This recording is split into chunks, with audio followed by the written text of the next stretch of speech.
കാണൂ പരസ്യരഹിതമായ ഏറ്റവും പുതിയ എപ്പിസോഡുകൾ. വസു ഇല്ലായിരുന്നെങ്കിൽ അവയ്ക്ക് എന്താകുമായിരുന്നു എന്തോ. അതെ ഏട്ടാ, വസു നല്ല പെൺകുട്ടിയാ. മൂത്തവരോട് ബഹുമാനവും നല്ല ദൈവവിശ്വാസവും ഉള്ളവളാ. അപ്പോ ഭക്തിയും മര്യാദയും എനിക്കില്ലെന്നോ? ഞങ്ങളും പൂജ ചെയ്യാറുണ്ട്. ചെയ്ത പോലെ നീ അങ്ങ് അഭിനയിച്ചു, അതല്ലേ ശരി? സത്യം പറഞ്ഞ നിനക്ക് ഭക്തിയും വിശ്വാസമൊക്കെ ഉണ്ടോ? എന്റെ തലേ തൊട്ട് സത്യം ചെയ്യാം. ശരിക്കും ഉണ്ടോന്ന് ചോദിച്ചാ പറയാൻ ബുദ്ധിമുട്ടാ. ഈ 21ാം നൂറ്റാണ്ടിലും ആരെങ്കിലും പൂജയൊക്കെ ചെയ്യോ? ഇന്ത്യൻ സ്പേസ് റിസർച്ച് ഓർഗനൈസേഷൻസിലെ സയന്റിസ്റ്റുകൾ പോലും പൂജ ചെയ്യാറുണ്ട്, അവരുടെ കണക്കുകൾ ഒരിക്കലും തെറ്റാതിരിക്കാൻ വേണ്ടിയിട്ട്. അതുകൊണ്ടാ റോക്കറ്റ്സ് ഒക്കെ ലോഞ്ച് ആയതിനു ശേഷവും തങ്ങളുടെ ഭ്രമണപഥത്തിൽ ചുറ്റിക്കൊണ്ടേയിരിക്കുന്നത്. ഈ കാര്യം എത്ര പേർക്ക് അറിയാവുന്നത്? പഠിച്ചവർ ഇതൊക്കെ സയൻസ് ആണെന്ന് പറയും. പഠിപ്പില്ലാത്ത വിശ്വാസമുള്ള ആൾക്കാരൊക്കെ ദൈവാനുഗ്രഹം എന്ന് പറയും. വസു നന്നായിട്ട് പഠിച്ചിട്ടുണ്ടെങ്കിലും ദൈവവിശ്വാസവും ഉണ്ട്. അവളുടെ ഭക്തി ഇന്ന് അബിയെ രക്ഷിച്ചിരിക്കുകയാണ്. അപ്പോ ഈശ്വരനിൽ വിശ്വസിച്ച് ഞാനും പൂജ ചെയ്യാൻ തുടങ്ങണോ അഖിൽ? ഇപ്പോന്ന് വെച്ചാ പെട്ടെന്നൊന്നും അല്ല. നാളെ ഒരു കാലത്ത് എനിക്ക് എന്തെങ്കിലും പ്രശ്നം വന്നു കഴിഞ്ഞാ നീ സയൻസിനെ മാത്രം വിശ്വസിക്കാതെ വസു എടുത്തെ പോലെ ദൈവത്തോട് പ്രാർത്ഥിച്ച് എന്നെ രക്ഷിക്കണമെന്നാ പറഞ്ഞത്. ഈ കാലഘട്ടത്തിൽ പൂജ ചെയ്യേണ്ട ആവശ്യമൊന്നും ഇല്ല അഖിൽ. കുറച്ച് ബുദ്ധി ഉണ്ടായിരുന്നാ മതി, നമുക്ക് ജീവിക്കാം. അതില്ലാത്തത് കൊണ്ടാ വസുവിന് ഇത്രയും വഴക്ക് കേൾക്കേണ്ടി വരുന്നേ. അമ്മയുടെ മുന്നില് തെറ്റുകാരിയാകുന്നത്. അമ്മയുടെ അടുത്ത് നിനക്കെങ്കിലും പറഞ്ഞൂടെ ഭാവനെ? ഏട്ടന്റെ അമ്മ ഞാൻ പറഞ്ഞ കേൾക്കും തോന്നുന്നുണ്ടോ? ഇളയമ്മ പറയുന്ന തെറ്റുകൾ മാത്രമേ വിശ്വസിക്കൂ. എന്താ ആന്റി പറയുന്നതെല്ലാം തെറ്റാണോ? ഒന്നും അറിയാത്ത പാവയെ പോലെ ഇങ്ങനെ അഭിനയിക്കല്ലേ. എന്റെ ഇളയമ്മ ഓരോന്ന് പറഞ്ഞു കൊടുക്കുന്നത് നീ ഒളിഞ്ഞിരുന്ന് കേൾക്കുമെന്നൊക്കെ എനിക്കറിയാം. അമ്മ ഇളയമ്മയുടെ വാക്കുകൾ കേൾക്കായിരുന്നെങ്കിൽ എന്ത് നന്നായിരുന്നേനെ. അമ്മയും ഇളയമ്മയും കൂടി ചേർന്ന് ഇപ്പൊ അച്ഛന്റെ മനസ്സോടി മാറ്റിക്കൊണ്ടിരിക്കുക. ഇതെല്ലാം എവിടെ പോയി അവസാനിക്കുന്നോർത്ത് എനിക്ക് നല്ല ഭയമുണ്ട്. പേടി എന്തിനാ അഖിൽ? എന്തിനാണെന്നോ? നീയും ഒരു ദിവസം എന്റെ ഇളയമ്മയെ പോലെ ഫാമിലി ടെററിസ്റ്റ് ആയിട്ട് മാറുന്ന ഇപ്പൊ എന്റെ പേടി. ഫാമിലി ടെററിസ്റ്റോ? ആര്? കാർത്തിക, ഹായ്, വരൂ ആന്റി. പിന്നെ മോളെ കണ്ടില്ലേ, എൻറ്റർ ദ ഡ്രാഗൺ. എന്ത് പാപം ചെയ്തിട്ടാണോ ഇളയമ്മയ്ക്ക് 100 ആയുസാ. ഇപ്പൊ പറഞ്ഞ നാവ് അകത്തേക്ക് ഇട്ടേ ഉള്ളൂ. എന്താണ് എന്നെ പറ്റി പറഞ്ഞേ? ഇളയമ്മ ഒരു ഭീകര സിംഹവാലം കുരങ്ങാണെന്നും. എന്താടോ കൊച്ചുമോനെ അങ്ങനെ പറയുന്നേ? ഞാൻ കേറി വന്നത് പട്ടാപ്പകലല്ലേടാ, രാത്രിയൊന്നല്ലല്ലോ കേറി വന്നത്. ഇങ്ങനെ ലോജിക് ഇല്ലാണ്ട് സംസാരിച്ച കണ്ണിനൊട്ടൊരു കുത്തുതരും. രാത്രി ആയാലും പകലായാലും കപ്പിൾസിനിടയ്ക്ക് ഇളയമ്മയ്ക്ക് എന്താ കാര്യം? അത് പിന്നെ കാർത്തികയ്ക്ക് നല്ല കാര്യങ്ങൾ പറഞ്ഞു കൊടുക്കാന്ന് വിചാരിച്ചു വന്നതാ. നല്ല കാര്യമൊന്നും ആയിരിക്കില്ല പറയുന്നത്, മൂക്കും കുത്തി വീഴുന്ന കാര്യം വല്ലതും ആയിരിക്കും. എന്താടാ എന്താ ഇങ്ങനെയൊക്കെ പറയുന്നേ? ഞാൻ നല്ലവളാന്ന് നിനക്കറിയില്ലടാ. അമ്പമ്പമ്പോ, അമ്മ ജനിച്ച ഇവിടെ അമ്മാവൻ അറിയാവുന്ന പോലെ ഇളയമ്മയുടെ കുരുട്ടുബുദ്ധി എന്താ എനിക്കറിയാൻ പറ്റില്ലേ? തീ പിടിച്ച ബാലുകൊണ്ട് കുരങ്ങൻ കാട് കത്തിക്കുന്ന പോലെ ഇളയമ്മ ഇവളെ മൊത്തമായിട്ട് ഇല്ലാതാക്കിക്കൊണ്ടിരിക്കാം. നിങ്ങളുടെ കൂടെ ചേർന്നേ ഇവളും ഇപ്പൊ ഇളയമ്മയെ പോലെയായി. നോക്കു മോളെ, നിന്റെ ഭർത്താവ് എന്നെ എന്തൊക്കെയാ പറയുന്നേന്ന്. അവൻ വെറുതെ തമാശ പറഞ്ഞതാ ആന്റി. കോമഡിയും കീമഡിയും ഒന്നും അല്ല, സീരിയസ് ആയിട്ടാ ഞാൻ പറഞ്ഞ. ഇങ്ങോട്ട് നോക്കിയേ, ഇളയമ്മയായിട്ടുള്ള ഫ്രണ്ട്ഷിപ്പ് നിനക്ക് നല്ലതിനല്ല. അതുകൊണ്ട് നീ ഒരു ഡിസ്റ്റൻസ് കീപ്പ് ചെയ്യ. ഡി നോക്ക്, ഞാൻ ഇവിടെ നിന്നാ ഇവൻ എന്നോട് വഴക്കിട്ടോണ്ടേ ഇരിക്കും. ഫ്രീ ആവുമ്പോ നീ പുറത്തേക്ക് വാ. ഓക്കേ? എന്താ ഫ്രീ ആവുമ്പോ പുറത്തേക്ക് വാ. നിങ്ങളെ ഞാനിന്ന് നീ അധികം സംസാരിക്കാൻ പോകരുത്. സംസാരിച്ചാലുണ്ടല്ലോ നീയും അതുപോലെ ആയിപ്പോവും. പ്ലീസ് അഖിൽ, ആന്റി ഒന്നും പറയല്ലേ. ഏയ് വിടറി. രണ്ടുപേരും ചേർന്ന് ഡ്രാമ കളിക്കല്ലേ?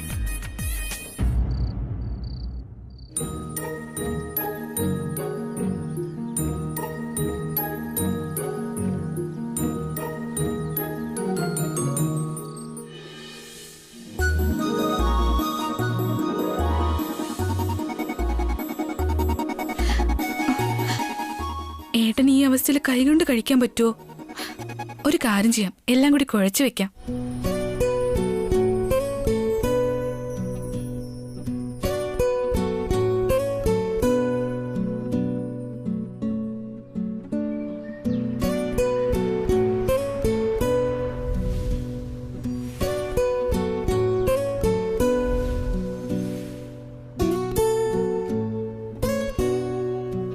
ചിലപ്പോ കൈകൊണ്ട് വാരി കഴിക്കാൻ ബുദ്ധിമുട്ടായിരിക്കും. എന്തായാലും ഒരു സ്പൂണും കൂടി കൊണ്ടുപോ.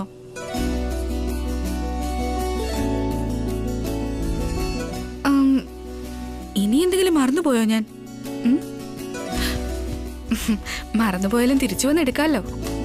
ഇപ്പൊ അദ്ദേഹത്തിന് കഴിക്കാൻ സമയമായി.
അതെ ഏട്ടാ,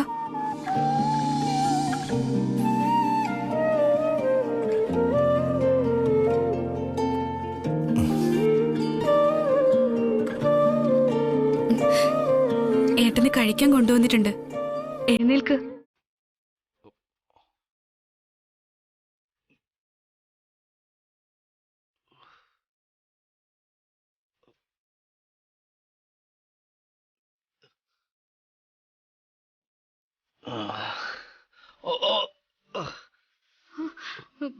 സോറി സോറി സോറി.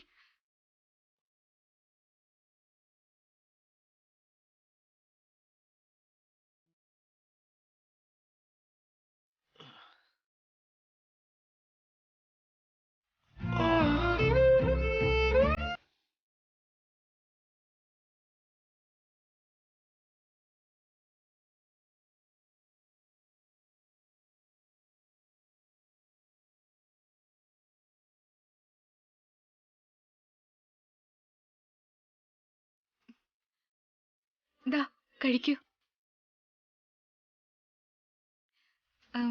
ഏട്ടന് തൈര് സാധം ഇഷ്ടമാണെന്ന് അറിഞ്ഞതുകൊണ്ട് ഞാൻ അതാ ഉണ്ടാക്കിയത്. കുഴപ്പമൊന്നുമില്ലല്ലോ. അതുമാത്രമല്ല, കൈകൊണ്ട് കഴിക്കാൻ പറ്റാത്തതുകൊണ്ട് ഞാൻ സ്പൂണും കൊണ്ടുവന്നിട്ടുണ്ട്.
കോടി മംഗളം വരമരുളി മകരന്ദ ബിന്ദുവായി പ്രിയ നിമിഷം ഒരു 100 പൊൻതിരി കണിവിളക്കായി ഒരു സൂര്യമാനസം കളമെഴുതി ഒരു സ്നേഹസാഗരം തിരയിളകി മധുരോപഹാരമായി സ്വരമൊഴുകി ഇത് പുണ്യമുണർന്ന സുവർണ ദിനം ഒരു കോടി മംഗളം വരമരുളി മകരന്ദ ബിന്ദുവായി പ്രിയ നിമിഷം.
വന്നു അനുരാഗ സന്ധ്യ വിരിഞ്ഞു മുത്തുവീണന്റെ മനം നിറഞ്ഞു മധുചന്ദ്രലേഖ ചിരിച്ചു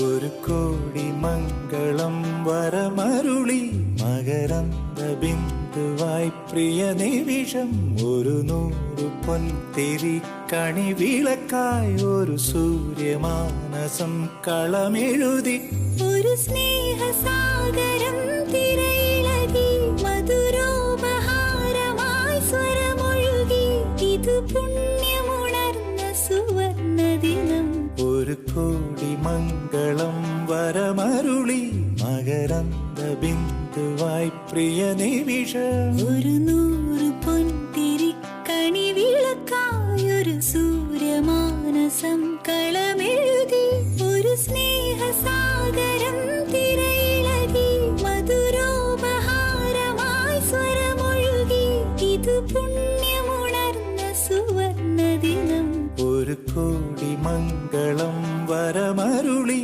മകരന്ദ ബിന്ദുവായി പ്രിയ നിമിഷം ഒരു 100 പൊൻതിരി കണി വിളക്കായി ഒരു സൂര്യമാനസം കളമെഴുതി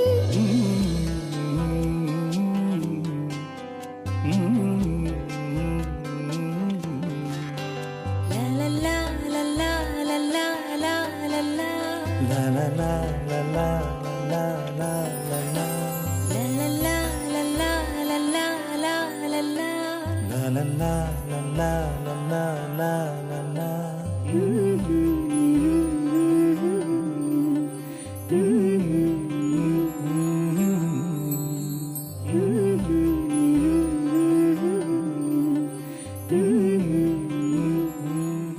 താങ്ക് യു വസു.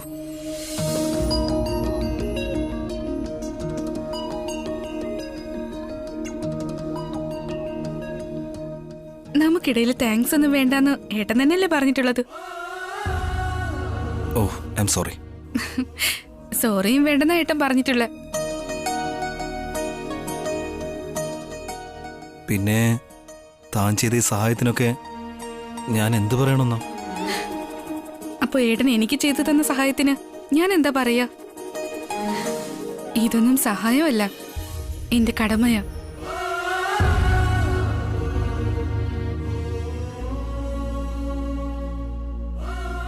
താനെന്തെങ്കിലും കഴിച്ചോ? കഴിക്കണം. അല്ല, എന്താ ഇതുവരെ കഴിക്കാതിരുന്നേ? ഏട്ടൻ കഴിച്ചു കഴിഞ്ഞതിന് ശേഷം ഞാൻ കഴിക്കാന്ന് വിചാരിച്ചു. എനിക്കുള്ള ഭക്ഷണം വേറെ ആരെങ്കിലും കൊണ്ടുവരില്ലായിരുന്നോ? ആരെങ്കിലും ആഹാരം എടുത്ത് തരാനാണെങ്കിൽ പിന്നെ ഞാനെന്തിനാ?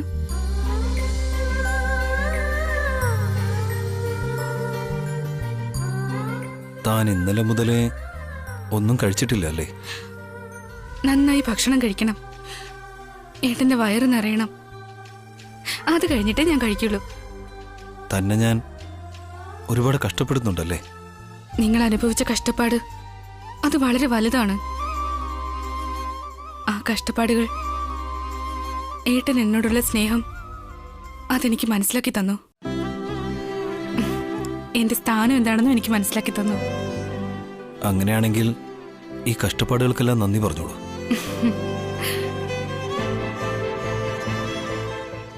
ഞാനിത് വെറുതെ പറഞ്ഞല്ല. കഷ്ടപ്പാടുകൾ ഉണ്ടാവുന്നത് നമ്മളെയും നമുക്ക് ചുറ്റുമുള്ളവരെ മനസ്സിലാക്കാൻ വേണ്ടിയാണ്. ധൈര്യമുണ്ടെങ്കിൽ നമുക്കെല്ലാം മനസ്സിലാവും. ക്ഷമ കൂടി ഉണ്ടെങ്കിൽ മറ്റുള്ളവരെ മനസ്സിലാവും. ധൈര്യം, ക്ഷമ, വിശ്വാസം ഇതെല്ലാമാണ് ജീവിതം.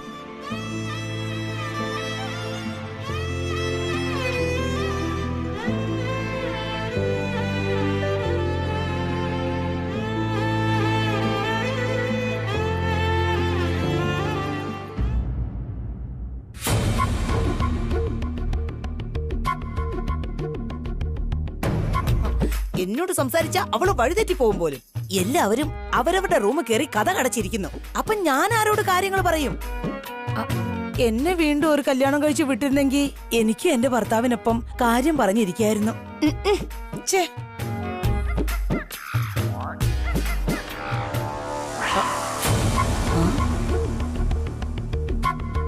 ഇവനെന്താ ഇവിടെ തനിച്ചിരിക്കുന്നത്? മതി, സംസാരിക്കാൻ ഇവനായാലും മതി. ഇനി ഇവനെ ഒന്ന് സന്തോഷിപ്പിക്കാം. എന്താ മോനെ ഉണ്ണി ഇവിടെ ഇങ്ങനെ തനിച്ചിരിക്കുന്നത്? ഒന്നുമില്ല. എന്തൊക്കെയോ ഉണ്ടെന്ന് നിന്റെ മുഖം പറയുന്നുണ്ടല്ലോ. എന്താണ് നീ ആലോചിച്ചോണ്ടിരിക്കുന്നേ? ഞാൻ ഒന്നും ആലോചിക്കുവല്ല. എന്താടാ, എന്നോട് പോലും പറയില്ലേ? നിന്റെ അച്ഛന്റെ കാര്യം ആലോചിച്ച് വിഷമിക്കാണോ? അല്ല, അച്ഛനിപ്പോ ആരോഗ്യത്തിന് കുഴപ്പമൊന്നുമില്ലല്ലോ. പിന്നെ ആരെപ്പറ്റി ആലോചിച്ചോണ്ടിരിക്കുന്നേ? എന്റെ അമ്മയും അമ്മുമ്മയും പറ്റി ആലോചിക്കുന്നെ. അമ്മുമ്മ എപ്പോഴും എന്റെ അമ്മയെ വഴക്കു പറഞ്ഞോണ്ടേ ഇരിക്കുവാ. അതെ മോനെ ഉണ്ണി, അതോർത്താ ഞാനും വിഷമിക്കുന്നത്. ഇവിടുത്തെ അമ്മൂമ്മ നിന്റെ അമ്മയോട് നല്ലതുപോലെ ചിരിച്ച് സന്തോഷിക്കണമെന്നല്ലേ നീ ആഗ്രഹിക്കുന്നത്? അതെ, അങ്ങനെയാണെങ്കിൽ നല്ല രസമായിരിക്കും. അങ്ങനെ ഇരിക്കണമെങ്കിൽ മോനൊരു കാര്യം ചെയ്യണം. ഞാനെന്താ ചെയ്യണ്ടേ? മോൻ ഈ വീട് വിട്ട് പുറത്തേക്ക് പോണം.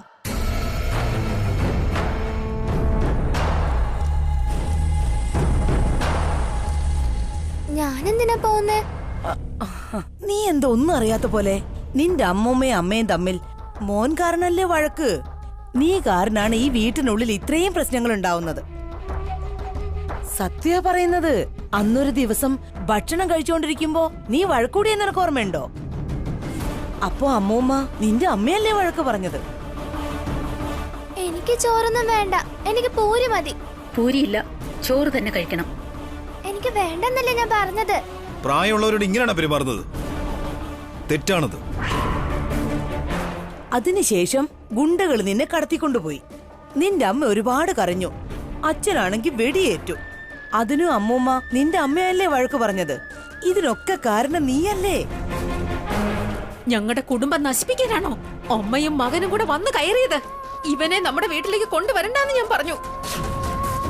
നിന്റെ ഈ മകൻ കാരണമാ എന്റെ അബിക്ക് ഈ അവസ്ഥ വന്നത്. എന്ത് ജാതകമാ നിന്റേത്? നീ നിന്റെ മകനെ കൊണ്ട് എവിടെയെങ്കിലും ഇറങ്ങിപ്പോയിക്കോ. ഓടി അമ്മ.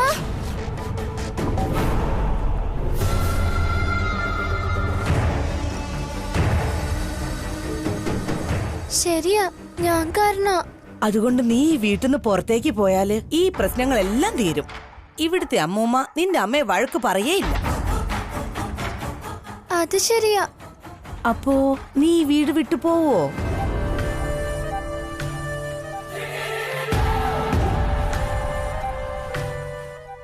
പക്ഷെ ഞാനൊരു കൊച്ചു കുട്ടിയല്ലേ, എന്നെ കൊണ്ട് എവിടെ പോകാൻ പറ്റും? നീ ആ അമ്മൂമ്മയുടെ വീട്ടിലേക്ക് പോ. ആ വീട്ടിലോട്ട് ഞാൻ പോവില്ല. എന്താ, ആ അമ്മൂമ്മ അപ്പൂപ്പനെ നിന്നെ നന്നായിട്ട് നോക്കുമല്ലോ. നല്ലതുപോലെയാ നോക്കുന്നേ. പക്ഷേ പിന്നെന്താ പ്രശ്നം? അവർ രണ്ടുപേരും അന്ന് എന്നെ അമ്മയുടെ കൂടെ വിട്ടപ്പോ ഇവിടെ എല്ലാം നല്ലതായിരിക്കും എന്ന് പറഞ്ഞ അയച്ചത്. ഞാനിപ്പോ പെട്ടെന്ന് അങ്ങോട്ട് പോവാണെങ്കിൽ ഈ വീട്ടിലൊന്നും ശരിയല്ലെന്ന് അവരോട് കംപ്ലൈന്റ് പറയുന്ന പോലെ ആവില്ലേ അമ്മൂമ്മ? എടാ പാവി, ഈ ചെറുക്കൻ ആള് കൊള്ളാലോ. ആള് ചെറുതാണെങ്കിലും കുരുമുളക് പോലെയാ. അതാ ഞാൻ അവിടെ പോവില്ലെന്ന് പറഞ്ഞത്. എന്നാല് ഹോസ്റ്റലിൽ പോയാലോ? ഹോസ്റ്റൽ എന്ന് വെച്ചാ എന്താ? ഹോസ്റ്റൽ എന്ന് പറഞ്ഞാ പഠിക്കുന്നതും ഭക്ഷണം കഴിക്കുന്നതും ഉറങ്ങുന്നതും അവിടെ തന്നെയാ. അവിടെ ഉള്ളത് മുഴുവൻ നിന്നെപ്പോലുള്ള കുട്ടികളാ. നല്ല രസായിരിക്കും അവിടെ.